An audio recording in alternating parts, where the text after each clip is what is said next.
Bom dia, alunos do oitavo ano.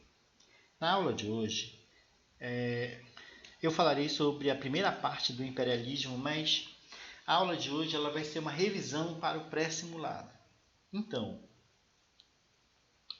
após o pré-simulado, eu vou explicar a segunda parte do imperialismo na Europa. Então vamos lá. Imperialismo no século XIX. O termo imperialismo ele designa o processo de dominação europeia sobre territórios da Ásia, África e América Latina, dividindo-os em áreas de exploração para obtenção de riquezas. Ou seja, trocando em miúdos, o imperialismo é a política, imperialismo é a política de dominação econômica, social e cultural praticada pelos países da Europa, os Estados Unidos e o Japão ao longo dos séculos XIX e XX. No nosso caso, nós vamos estar falando do século XIX, logo após a segunda Revolução Industrial.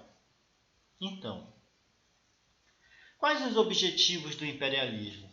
A busca por novos mercados consumidores, novas áreas para investimento do capital excedente, a busca por novas fontes de matérias-primas. Então vamos lá.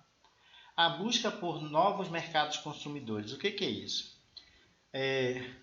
A Inglaterra ela dá o pontapé inicial, ela sai na frente desde a primeira Revolução Industrial, quando foi descoberto a máquina a vapor, o tear mecânico, e na segunda Revolução Industrial também a Inglaterra sai na frente. Só que, além da Inglaterra, outros países da Europa eles também passam a concorrer a esse mercado consumidor, a produzir, e eles têm necessidade de vender suas mercadorias, ou seja, eles também têm necessidade de novos mercados consumidores. Para quem eles vão vender isso? Então, eles vão dominar o continente africano, o continente asiático. É a partir da Conferência de Berlim que vai ocorrer a divisão do continente africano, a divisão do continente asiático, mas principalmente do continente africano. Então,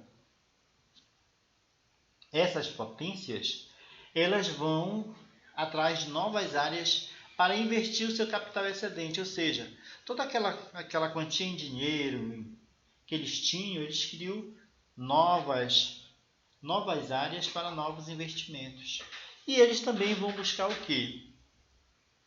Novas fontes de matéria-prima, ou seja, onde eles vão encontrar matérias-primas em abundância. Ok? Nesse período, novas fontes de energia estão surgindo. Por exemplo, os motores movidos a combustível derivado do diesel, no caso, o automóvel, o avião, e a eletricidade. Ok? Então, esses fatores eles vão contribuir para que ocorra essa dominação do continente africano e asiático pelas potências imperialistas europeias. Um outro fator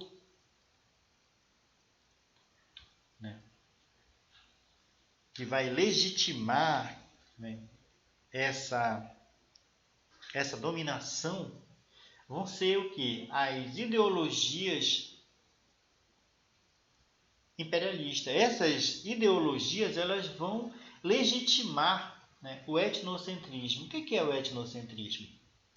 O nacionalismo, ou seja, dominar países menos desenvolvidos significava adquirir prestígio, riqueza e poder no cenário internacional. Um desses países que vai se utilizar desse nacionalismo vai ser a Inglaterra, que vai virar modelo para outros países. Uma outra coisa que vai entrar aqui, o mito da superioridade branca, né? Os europeus eles vão se sentir superiores. Os norte-americanos também vão se sentir superiores, assim como os japoneses. Os japoneses eles dominaram, dominaram a China e parte do continente asiático. Então, o mito da superioridade branca, o que é isso? É o europeu, eles vão ter o sentimento de superioridade. A raça branca é superior às demais outras raças. Então, a partir desse mito, eles vão se sentir no direito de conquistar outros povos.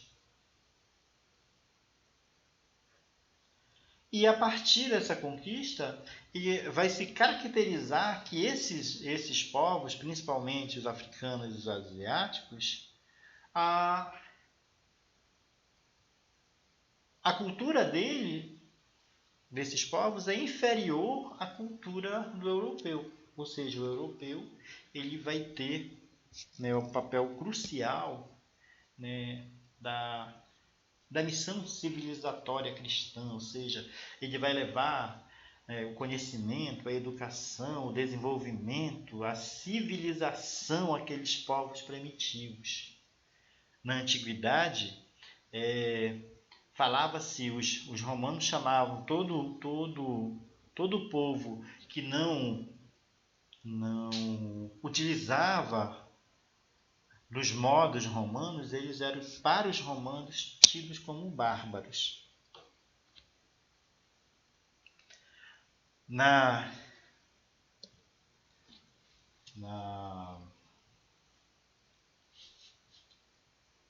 Para o colonizador europeu, era tido como selvagem, índio, enfim. E para o neocolonialismo, que é o nome que vai significar o imperialismo, a ação imperialista vai receber o nome de neocolonialismo, o mito da superioridade branca é que o europeu ele é superior às demais outras raças. E também vai ter a missão civilizatória cristã. Também acreditavam na missão de civilizar, de tirar do estado de barbárie o restante do mundo. Ou seja, o processo imperialista ele não vai levar em conta, né, o conhecimento, a cultura, a etnia. No caso do continente africano, foram criadas fronteiras imaginárias e nessas fronteiras eles não levaram em considerações as etnias, as rivalidades entre tribos, enfim. E durante todo o período de colonização, houve um processo muito forte de aculturação, ou seja,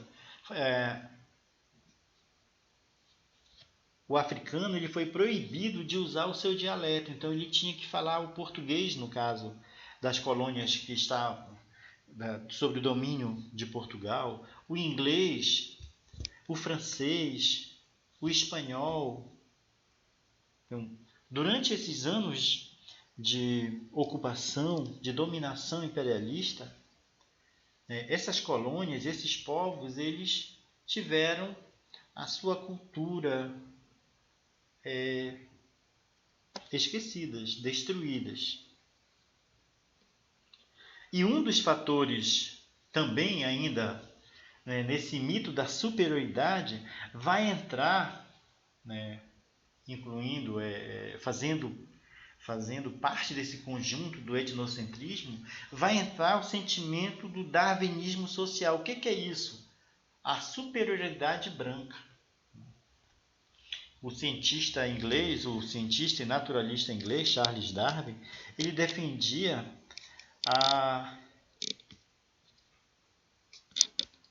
que o melhor, o mais forte, sobreviveria. Mas, na verdade, Darwin ele defendia que o que melhor se adaptasse às mudanças climáticas, esse ia perpetuar a sua espécie ela continuar. Só que o que os europeus, para justificar essa tomada imperialista, eles vão utilizar o darwinismo social. O que é o darwinismo social? É provar que o europeu ele é superior aos demais outros povos, principalmente aos africanos.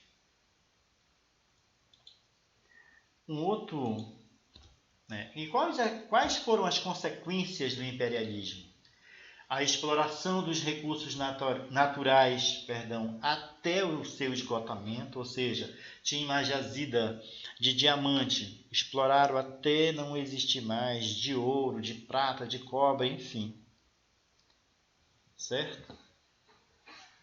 Um outro fator, a superexploração da mão de obra, ou seja, utilizavam aqueles povos até o seu esgotamento máximo. Muitas vezes, muitos morreram por exaustivas horas de trabalho. E um outro fator, né, é a destruição dos sistemas econômicos autotônicos, ou seja, o colonizador, o neocolonizador europeu, ele não vai levar em consideração a economia local. Então, ele vai impor a sua economia, o seu ritmo, ele vai ditar dessa forma como deve ser produzido. Exemplo disso, nós temos na África o Congo, que por 70 anos foi explorado pelos belgas, que nunca investiram em nada, em nenhuma melhoria, só retiraram recursos e tratavam a população da pior forma possível. Então, só relembrando para vocês, imperialismo é a política de dominação econômica, social, cultural praticada pelos países da Europa, os Estados Unidos, o Japão, ao longo dos séculos 19 e 20. Nessa política, para eles legitimarem essa ação, foi usado o quê? As ideologias imperialistas, ou o etnocentrismo, onde a raça branca era superior às demais outras raças, e uma dessas comprovações é o que? O darwinismo social. Onde, no darwinismo social, só os mais fortes, os mais capacitados, eles vão sobreviver. Ok? Eu desejo a todos um bom dia e até a nossa próxima aula. Tchau.